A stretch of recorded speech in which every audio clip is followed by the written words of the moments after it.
the Garwal Regiment how to play the pipe, so that's quite remarkable. I remember when I joined the family, how pleased he was that I was from an Indian family. Oh, yes. It mattered. Patrick's military career had started with the Gordon Highlanders Regiment. The regiment here is the Story Aberdeen in Aberdeenshire. It's just ordinary folk out to these places doing extraordinary things. Yeah.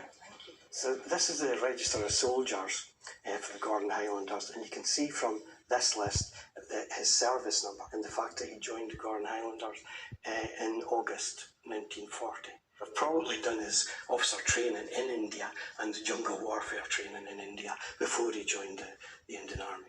But Patrick was not long in India. The Japanese had taken neighbouring Burma in 1942, and his regiment became part of the huge 14th Army which fought to win it back.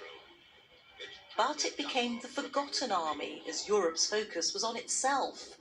The men fought in the towns and jungles of Burma in atrocious conditions. Those back home could only imagine the horrors. My mother-in-law, Jenny, still not married to Patrick, wrote to him, "My darling Patrick, I've been feeling for you tonight, and I'm full of sympathy for you. They're putting more and more in the papers about this 14th Army campaign, and I feel nothing can be too good to make up for such a hell." Veteran John Giddings was one of those men in Burma living that hell. We lost quite a number of lads through night attacks and bombing attacks, of course. That bad raid at Wagwe where we lost 50 in an air raid, terrible. I suppose in a way we were always known as a forgotten army. The history books tell people how difficult it was, but of course it's not just like being there.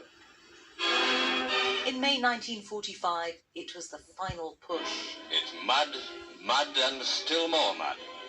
But Rangoon is the capital of Burma and biggest prize of the whole campaign. Rangoon's recapture by Allied forces weakened Japan before its final surrender a few months later.